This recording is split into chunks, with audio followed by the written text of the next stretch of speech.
Jim Robb. I'm the director of the Livestock Marketing Information Center out of Denver, Colorado. Really, as we look at the big picture, the cattle cycle is kind of the historical build up and down of numbers. And those have really been overwhelmed by many other economic forces in recent years. Everything from international trade to BSE to the economic environment. So sitting back in cow-calf country and trying to plan based on the cattle cycle really is missing the opportunities because many other things are driving the marketplace. And in fact, those cattle cycles are much smaller than they used to be, and they're much different duration. So it's really not a management tool like maybe it was 15 or 20 years ago. Try to assess the cattle cycle and figure out how to manage your ranch. I think you have to look broader than that.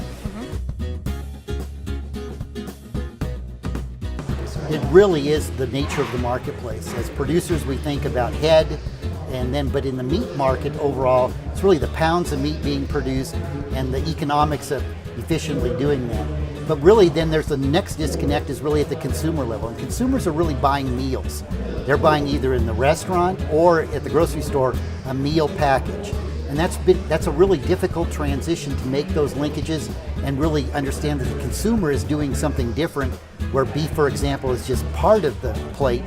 And even in restaurants, we're seeing downsizing of the amount of meat on the plate, and in fact shrinkage and adjustments going overall. So it really is a much more dynamic environment than it appears, and these small changes in cattle numbers really do come down through the system, but a little bit differently than we often think of.